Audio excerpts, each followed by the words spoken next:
Here's the thing about Chris Paul, and I need you to really hear this because what I'm about to tell you is going to sound absolutely insane given what you're watching right now. This man, 12-time All-Star, future Hall of Famer, the guy your grandmother thinks is adorable from those insurance commercials, is one of the most despised players in the NBA history.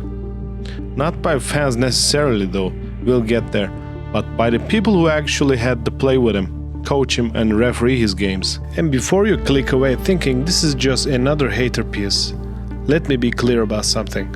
I spent some time researching this, and what I found is both more complicated and more damning than I expected. Let's establish the conventional wisdom first, because it is important you understand what everyone knows before we pull back the curtain. CP3 is statistically one of the greatest point guards to ever play basketball. The numbers don't lie. Well, actually, more on that later. He's been to 12 All-Star games, made 11 All-NBA teams, second all-time in both assists and steals. And at his peak, he was doing things with a basketball that seemed to violate that laws of physics. Somewhere along the way, he picked up this nickname Point God, and it stuck because honestly, it kind of fit. The guy had this supernatural ability to control every aspect of a basketball game, every possession, every rotation, every defensive switch. Chris Paul saw it all 3 moves ahead.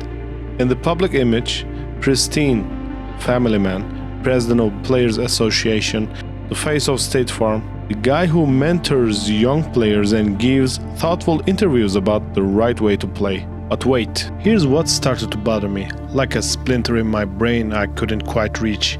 Why has every single franchise Chris Paul has ever played for eventually decided they couldn't deal with him anymore? New Orleans, traded. Clippers, traded. Houston, traded after 2 years because James Harden literally said it is him or me. OKC, traded after 1 year. Phoenix, traded. Golden State, not brought back. Clippers again, sent home at 3 a.m. in December 2025 after 6 weeks. And here's the kicker, during Chris Paul's prime years, these teams won championships without him. 2008 Celtics, 2010-11 Lakers and Mavericks, 2012-14 Heat and Spurs, 15 and 18 Warriors, 2019 Raptors, 2020 Lakers, 2021 Bucks. Chris Paul has 0 championships, 0 finals MVPs, and a playoff resume that includes, I'm not making this up, 5 blown 2-0 series leads. That is an NBA record, by the way. The guy is literally the best ever at leading 2-0 and then losing. Are we sure the point guard narrative is the whole story? So here's what we are going to do. I'm going to take you through Chris Paul's entire career chronologically, and we are going to examine not just what happened on the court, but what happened in locker rooms, what coaches said when they thought no one was listening, what teammates revealed years later when they finally felt safe enough to speak. We're gonna look at 3 interconnected patterns. First, the dirty plays. And there are way more than you think. Second, the personality that wore teammates and coaches down. Third, and this is crucial, the sophisticated image management that kept most of this hidden. By the end of this, you're going to understand why a 32-year NBA referee veteran named Bill Spooner told Athletic, Chris Paul, in my 32 years in the league, was one of the biggest assholes I've ever dealt with. He is a great image cultivator. That phrase, image cultivator, is going to haunt this entire story. Let's go back to where it started. March 6th, 2005, Julius Hodges' senior night at NC State, because the pattern didn't begin in the NBA. It began in college. Here's the thing about origin stories. They tell you everything you need to know if you're paying attention. Julius Hodges playing his final home game at NC State. His family is there. Fans are waving Julius Hodges bobbleheads. It is supposed to be a celebration, and then this happens. Chris Paul, in the middle of a rebound scrum, reaches around and deliberately punches Hodges in the groin. Not incidental contact, not a basketball play, a closed fist, targeted strike. Hodge told the Winston-Salem Journal, "He punched me in the groin and the ref saw it. I didn't do anything. It was totally uninstigated." Paul's first response? Denial. "I don't believe I popped him. I've got too much respect for him to try to pop him on senior night." But wait, video doesn't lie. Paul was suspended one game. Later, on Dwayne Wade's podcast, he finally admitted, explaining that NC State fans had been chanting, "I killed your grandfather," a reference to his recently murdered grandfather. Now look, I understand trauma. I understand emotional pain leading to rage, but here's what bothers me about this. CP3 said he doesn't regret doing it, and 10 years later, when Paul suffered his own groin injury, Julius Hodge trolled him on social media. The wound never healed because the action revealed the character. And it wasn't a one-time thing. ESPN documented groin shots against Kevin Durant in 2016, Chris Kaman in 2015. This became a pattern. Skip Bayless, and I've never thought I'd be agreeing with Skip Bayless, said this on Fox Sports. Chris Paul is the dirtiest player of his era, and I can make a case that he's the dirtiest player in the history of the NBA because of his history of cheap shotting opponents below the belt. The dirtiest player in NBA history. That is not hyperbole when you look at the evidence. So Paul enters the NBA, and for his first 6 seasons in New Orleans, he is building the point guard reputation, 4 straight All-Star games, leading the league in assists and steals, the whole package. But here's what you might have forgotten. Those Hornets teams never got past the second round. Even with a young David West and Tyson Chandler, something was missing. Then comes December 2011, the trade to the Clippers. Blake Griffin is already there, doing windmill dunks that make you question physics. They add DeAndre Jordan. On paper, this is a dynasty in the making. And for a while it works. 56 wins, playoff appearances every year. They call it Lob City, and it was exactly as fun as it sounds from the outside. But inside that locker room, by 2015, something was breaking. July 2015, DeAndre Jordan verbally commits to an $80 million deal with Dallas Mavericks, and this isn't just leaving for a better situation. ESPN's Kevin Arnowitz reported that Jordan had grown tired of the point guard's constant barking. Think about that praise, constant barking. This is your teammate, your alley-oop partner, the guy you've been throwing lobs to for 4 years, and he is so exhausted by Chris Paul's personality that he is willing to walk away from the Clippers entirely. What happened next became NBA legend. Chris Paul cuts short a Caribbean vacation with LeBron and D-Wade, flies to Houston, and launches a full-scale innovation at Jordan's house. Blake Griffin posts a photo of a chair blocking the door. The Clippers emoji brigade goes into full recruitment mode. And here's what gets me about this moment. Chris Broussard reported that Paul was emotional during the meeting and told Jordan he had no idea Jordan felt negatively about him, that he thought they were brothers, and maybe he genuinely didn't know. But that tells you something even more troubling. Chris Paul was so demanding, so relentless in his criticism, that his own teammate was secretly planning an escape, and Paul was completely oblivious to it. Jordan resigned for $87 million, but the damage was done. The crack in the foundation was exposed. Here's where it gets messy in that uniquely NBA nepotism kind of way. Doc Rivers is coaching the Clippers, his son Austin Rivers is on the team, and in 2016 the Knicks offered Carmelo Anthony in a trade for Jamal Crawford, Paul Pierce, and Austin Rivers. Doc says no. According to ESPN's Michael Eaves, that event led Paul to feel that keeping his son on the roster was more important to Doc than improving the team. One league executive told Bleacher Report, Chris despised Doc.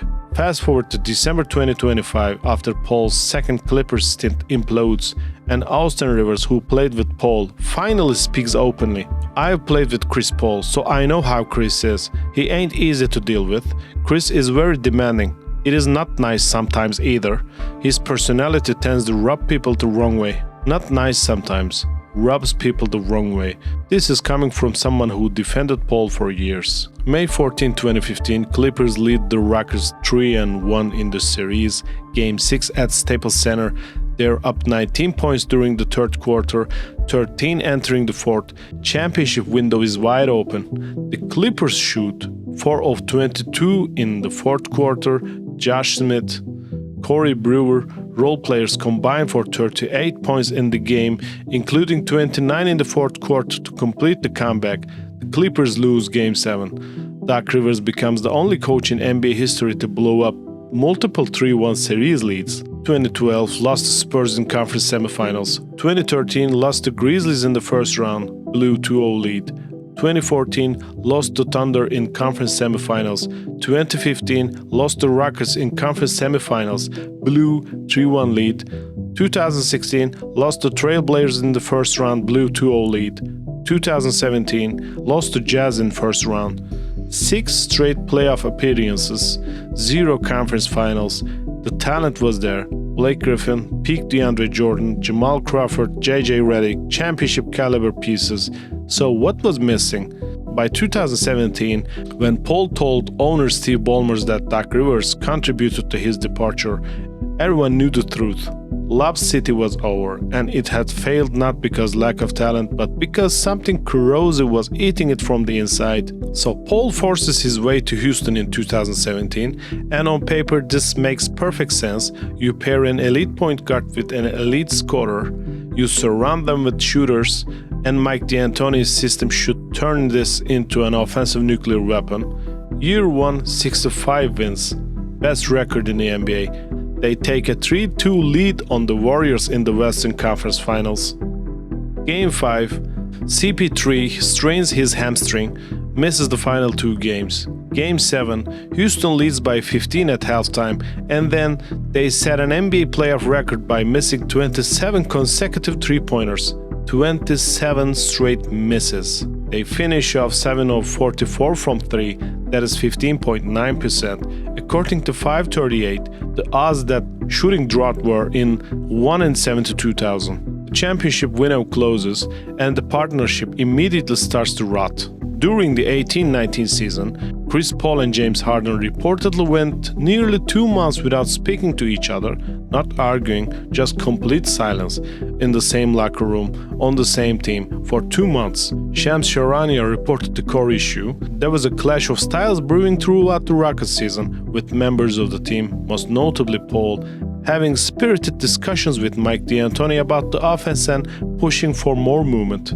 Translation: CP3 wanted ball movement, Harden's approximately 40% usage rate, the league's highest, demanded isolation. After Game 6 of their 2019 playoff loss to Golden State, it exploded. Harden and Paul had tense moments with one another throughout Game 6, culminating in a verbal back-and-forth post-game that went into locker room. The verbal exchange was regarding ball distribution. Yahoo Sports reported the relationship was unsalvageable. There is no respect at all on either side. Chris doesn't respect James standing in the league, and James doesn't respect the work Chris has put in. Harden delivers a him or me ultimatum. Paul is traded to Oklahoma City for Russell Westbrook after just 2 seasons. But wait, there's one more Houston story you need to hear because it perfectly captures the absurdity of Chris Paul's career. January 2018, Rockets lose to Clippers. After the game, Chris Paul leads James Harden, Trevor Ariza and Gerald Green through a back corridor into the Clippers locker room. They are looking to confront Blake Griffin and Austin Rivers. Reports say stunned Clippers players, celebrating a 113-102 victory, leap to their feet upon realization that 4 seething Rockets players had come calling. Security intervenes. LAPD is called. On Inside the NBA, Shaq delivered the line that became iconic. "Hello police, Chris Paul is trying to beat me up." Charles Barkley: "I played in the NBA 16 years. It is the first time I've ever heard police presence." Think about that, professional basketball players not fighting on the court during the game, but trying to literally invade another team's locker room after the game is over. That is not competitive fire, that is loss of control. October 20, 2018, early season game between Lakers and Rockets. There's already tension because, well, it is Lakers-Rockets and you got LeBron and Chris Paul in the same game. Rajon Rondo allegedly spits in Paul's face. Paul pokes Rondo in the face. Rondo throws punches. Brandon Ingram joins in. Complete chaos. Suspensions: Ingram 4 games, Rondo 3 games, Paul 2 games. But here's what matters. After the game, Rajon Rondo gives an interview to ESPN that is absolutely nuclear. Everyone wants to believe Chris Paul is a good guy. They don't know he's a horrible teammate. They don't know how he treats people. Look at what he did last year when he was in LA, trying to get to the Clippers locker room. They don't want to believe he's capable of taunting and igniting an incident. Let me read that again because I want you to catch the significance. Everyone wants to believe Chris Paul is a good guy. Rondo is acknowledging the public perception, the State Farm commercials, the point guard mythology, and then he's saying that is not reality. Patrick Beverley, who played against Paul for years, echoed this in 2022. Chris, he does slick shit. People don't know. That is a dirty little MF, man. Beverley explained Paul does things that go unnoticed even by officials, like grabbing a player's leg when they're jumping. By 2020, Paul's been traded to OKC where, and this is interesting, he has a great season mentoring young players, no drama, no conflicts, almost like when he is the unquestioned leader of a rebuilding team. The control freak tendencies become assets. Then Phoenix trades him for 2020, finally pairs him with a young star Devin Booker. The Suns go to the 2021 NBA Finals. They win games 1 and 2. Paul is 4 wins away from his first championship. The narrative is about to flip. The point guard is about to get his ring. They lose 4 straight to the Bucks. Chris Paul becomes the first player in the NBA history to lose 4 series after leading 2-0. 2008 versus Spurs, 2013 versus Grizzlies, 2016 versus Trailblazers, 2021 versus Bucks, 2022 versus Mavericks. 5 blown 2-0 series leads. That is not a bad luck, that is a pattern. But the 2022 collapse against Dallas was somehow worse. Game 7 at home, Paul scores 0 points in the first half. 0. Finishes with 10 points and a career worst minus 39 plus minus. The Suns lose by 33. Patrick Beverley, who by this point has become CP3's unofficial biographer, said the Suns should have benched him. He's a cone, he couldn't guard anybody. The championship window closes again. Phoenix trades him after 1 more season. October 2025, Chris Paul signs with the Clippers for a farewell tour. He's 40 years old. This is supposed to be the feel-good story. Point guard returns to where Lob City began. Full circle, beautiful narrative.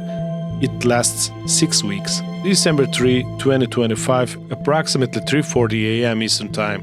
Chris Paul is in Atlanta hotel room and he learns via Instagram notification that Clippers are sending him home to Los Angeles. Not calling him, not meeting him. Instagram notification at 2:40 in the morning. The Athletic reports that Paul and coach Ty Lue were not on speaking terms of several weeks. The coaching staff was at wit's end with Paul. The organization asked him to stop locker room lawyering, constantly criticizing players, coaches, and management decisions. Kendrick Perkins revealed on the Road Tripping show he was doing stuff behind Ty Lue's back, going to players, whispering, saying things causing turmoil. During one timeout, assistant Jeff Van Gundy instructed a player on defensive coverage. When the huddle broke, Paul told the player to do the opposite. The player listened to Paul, got cooked on defense. Later on the team play, when Gundy confronted Paul, you might have had leeway in the other places to change up defensive coverages, but you don't have that leeway here. Paul Pierce, who played with CP3, summarized it perfectly. He was like smarter than everybody in the room and he think he know everything. Even James Harden, currently Paul's teammate and the guy who demanded Paul be traded from Houston, claimed he learned about the release on social media.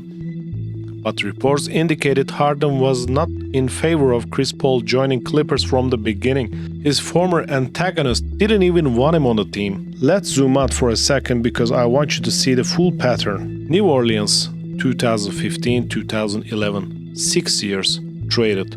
LA Clippers 1, 2011-2017, 6 years, traded. Teammates tired of him. Houston, 2017-2019, 2 years, traded. Harden ultimatum. Oklahoma City 2019-2020, 1 year, traded, fine with young team. Phoenix 2020-2023, 3 years, traded, playoff collapses. Golden State 2023-2024, 1 year, not brought back. LA Clippers 2, 2025, 6 weeks, sent home at 3 a.m. Every single team. Nick Young, who played with Paul, offered the most revealing teammate testimony.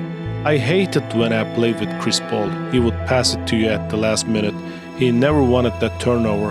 He'd be like dribble, dribble, dribble, and then he'd pass it to you with 1-2 seconds on the clock. Young added that Paul once told him, "Remember, I'm the key to your next contract."